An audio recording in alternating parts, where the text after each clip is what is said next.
जय शिवराय मित्रांनो, मी ओमकार पाटील तुम्हा सगळ्यांचं पुन्हा एकदा स्वागत करतो आपल्या नवीन व्हिडिओमध्ये। तर आत्ताच आपण गडगडा किल्ला करून आलोय आणि आता आपण रांजणगिरी किल्ल्यावर जाणार आहेत। तर इथे आम्हाला रस्त्यात किल्ला दिसतोय, ऑलमोस्ट आम्ही किल्ल्याच्या पायथ्याशी पोहोचण्यातच आलोय, पण इथे आम्हाला ना झेंडूची खूप सारी फुलं दिसतात आणि त्याच्या मागेच किल्ला दिसतोय, त्याच्यामुळे आम्ही थांबलो इथे। तर तुम्हाला पण दाखवतो कसं दिसतंय ते। हे बघा, तिकडे पिवळ्या रंगाची झेंडूची फुलं आहेत आणि इथे भगव्या रंगाची झेंडूची फुलं आहेत आणि तो आपला किल्ला आहे रांजणगिरी। तर आपण तिथे जाणार आहोत। तर या आधीची तुम्ही गडगडा किल्ल्याची व्हिडिओ बघितली नसेल तर ती पण बघा। तर चला आता जाऊयात रांजणगिरी किल्ल्यावर आणि बघूयात तिथे काय काय बघायला भेटते आपल्याला।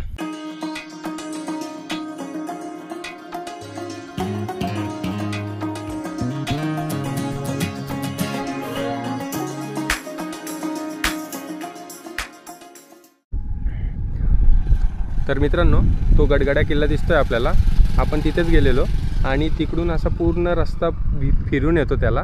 आणि रस्ता इथं आलो का या बाबाने विचारलं आपण की बाबा किल्ल्यावर जायला वाट कुठून आहे वगैरे, तर ते बोलले की ही इथूनच अशी वरती जाते आणि मग त्या धारेनुसार वरती किल्ल्यावर घेऊन जाते आपल्याला। तर आपण तेच करणार आहेत। तर आपण गाडी इथे लावली आणि आता मग वरती किल्ल्यावर जाऊयात। आता वाजले 2:10। तर आता बघूयात वरती किल्ल्यावर जायला आपल्याला किती टाईम लागतोय। तर मी तसं तुम्हाला सांगतो की बाबा ह्या साईडून गेलो तर आपल्याला किती टाईम लागेल, कारण की ते दुसरे काका भेटलेले ना, ते बोलतात की याच्या त्या साईडला एक गाव आहे, तिकडून चांगला रस्ता आहे तर तिकडून जा। पण हे बाबा बोलले की इथून आहे प्रॉपर रस्ता, फक्त हा डोंगर चढा। तर मग आम्ही ह्याच साईडून जाणार आहेत, कारण की फेरा मारून आपल्याला टाईम लागेल अजून, त्याच्यामुळे तिकडून नाही जाणार। तर चला मी दाखवतो तुम्हाला रस्ता कसा आहे।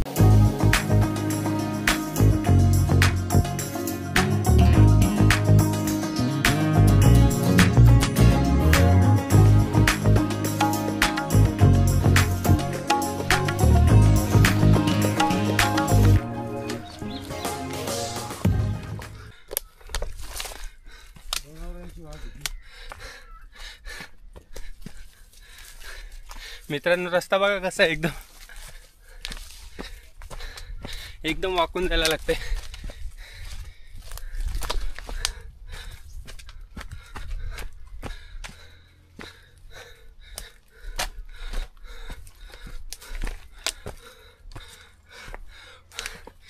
बऱ्याच लांबपर्यंत असाच रस्ता वाकून जायला।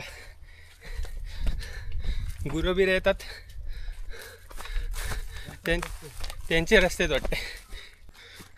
अजून ती वरती आम्ही रिजूपर्यंत पण नाही आलोय, नुसतं फक्त चालतोय। ताई, वरती जायला किती वेळ लागेल? हा, तुम्ही गेले नाही काय कधी? अच्छा, आता लागू वाटते रिचवर आम्ही, कारण की हे बघा इथून दिसतंय असं असं चालत जायचं आहे तिथपर्यंत, आहे का रे मित्रांनो? इथं ना जिथे तिथं पायवाटा फुटलेले दिसतात, कारण की बघू शकता किती जनावरं येतात इथं। तिकडे सगळे भरलेत जनावरं, इकडे पण वरती आहेत, हे बघा इकडे खाली पण आहेत, त्याच्यामुळे खूप पायवाटा मिळतात। आता ते बाबा बोललेल की इथूनच तुम्ही सरळ सरळ जा, पण काय माहीत, आता इथं मावशी भेटलेल्या, त्यांना विचारलं तर ते बोलतं आम्हाला नाही माहीत। तर बघूयात आता हाच रस्ता वरती जातोय का।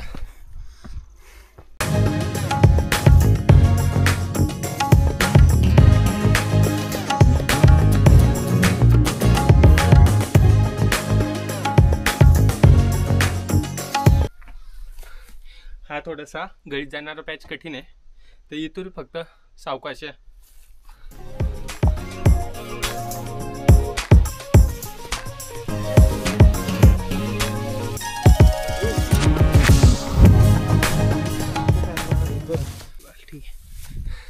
फायनली गळीत पोचलोय आणि आता पहिले आम्ही या साईडला जाऊ आणि मग इकडे किल्ल्यावर जाऊ।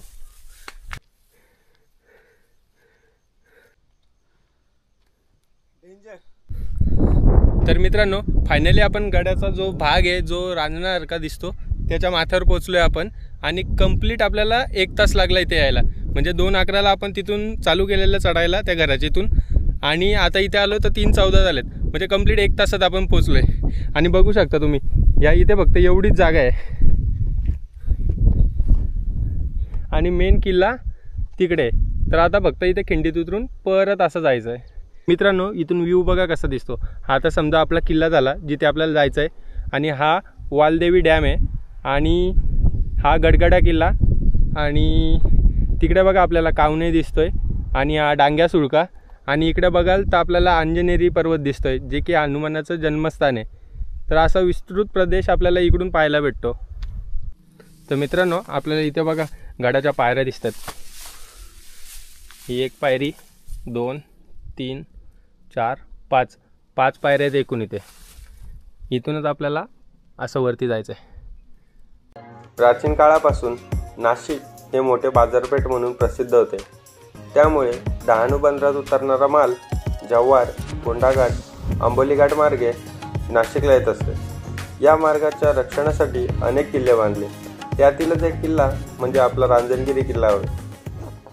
मित्रांनो तुम्ही बघू शकता मागे आम्ही तिथे होतो गडाच्या त्या टोकावर, तर तिकडून आम्ही ह्या साईडला आलो होता. तर असं बोलतात की बाबा हा जो गडाचा भाग आहे तो रांजणासारखा दिसतो, त्याच्यामुळे या किल्ल्याला रांजणगिरी असं बोलतात.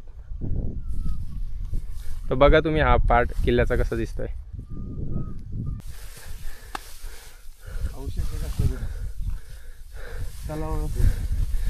हे बघा इथे काहीतरी दिसतंय, टाकी आहे की काय काय माहिती. आणि तिकडे आपल्याला लांब आपला भगवा दिसतोय बघा, आणि ऊन पडलंय त्याच्यामुळे मस्त चमकतोय. ते एकदम छान वाटतंय बघायला. किल्ल्याच्या वरती पूर्ण पठार आहे आणि सगळीकडे गवत वाढले, आणि मध्ये मध्ये हे दगडांचे पॅच उरलेले दिसतात. फक्त 2 टाके आहेत असं मी वाचलेलं. तर बघू, एक आहे इथे समोर.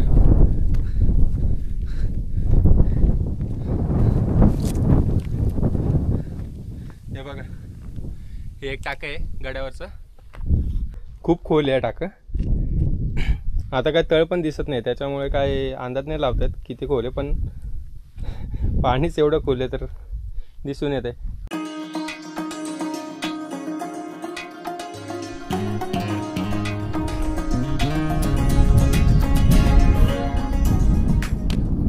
बोललं ना या किल्ल्यावर ना कोणी येत नाही. ज्याला खरंच ट्रेकिंगची आवड आहे ते लोक फक्त येतात. त्याच्यामुळे बघू शकता किती गवत वाढलंय, म्हणजे पायवाट पण नाही असे नीट दिसत.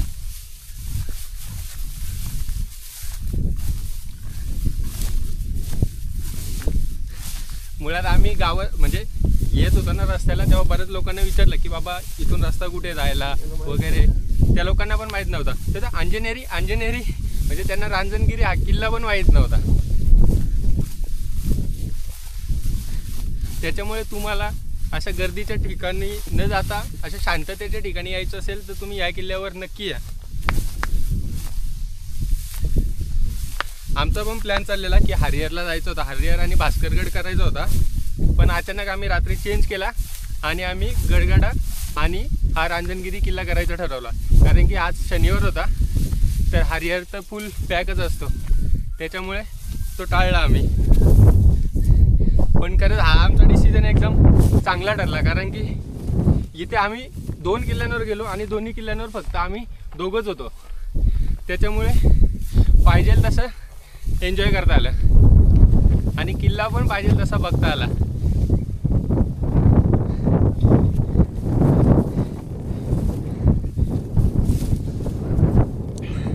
फायनली आपण भगव्याची इथे पोहोचलोय. हा गडाचा एक्स्ट्रीम टोक आहे वाटतं या साईडचा.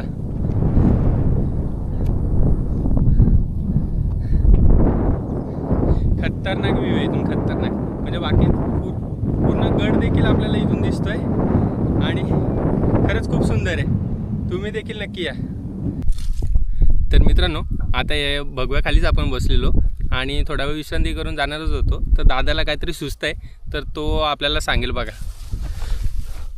रस्ते कसेही असू दे हो, आडे आणि तेडे आमच्या रक्तातच आहे आणि आम्ही सह्याद्रीचे वेडे. वा वा, जय शिवराय. भारी, जय शिवराय. तर तुम्हाला देखील आवडलं असेल ना तर कमेंटमध्ये नक्की सांगा. असाच तो कविता करत असतो, बऱ्याच कवितांमध्ये पण पार्टिसिपेट करतो तो. तुम्ही बघू शकता त्याच्या फेसबुक अकाउंटला पण तो टाकतो कधी कधी कविता. मागे एका कॉम्पिटिशनमध्ये त्यांनी पार्टिसिपेट केलेलं ना, तेव्हा टाकलेलं. जिंकलेला का रे तू तेव्हा? हा, फर्स्ट रँक आलेला. हां, तेव्हा त्या कॉम्पिटिशनमध्ये फर्स्ट रँक आलेला. हां, ताज हॉटेलवर. अच्छा, कुठल्या याच्यावर केलेली कविता? ताज हॉटेल. अच्छा, तर ताज हॉटेलवर कविता केलेली. तुम्हाला बघायची असेल तर मी आपल्या डिस्क्रिप्शनमध्ये लिंक देईल, तिथे जाऊन तुम्ही ती कविता बघू शकता. मित्रांनो, आता 4:47 झालेत आणि आपण 4:10ला चढायला चालू केलेलं. तर जवळपास आपल्याला 2.5 तास ते 3 तासाच्या मध्ये वेळ लागला किल्ल्यावर जायला, किल्ला बघायला आणि किल्ल्यापासून उतरेपर्यंत. तर तुम्ही देखील या किल्ल्यावर किल्ल्यावर बघायला जास्त काही नाही. आपण त्या बघितल्या 5 पायऱ्या होत्या त्या, आणि वरतीसुद्धा काही पायऱ्या आहेत आणि 2 पाण्याची टाकी आहेत. पण किल्ल्यावरून आपल्याला लांब लांबपर्यंतचा प्रदेश दिसतो, त्याच्यामुळे अगदी मनाला सुखद आनंद देऊन जातो तो. तर तुम्ही नक्की या आणि भेटूया आता आपण पुन्हा नवीन अशा एका व्हिडिओमध्ये. तोवर चला, जय शिवराय मित्रांनो.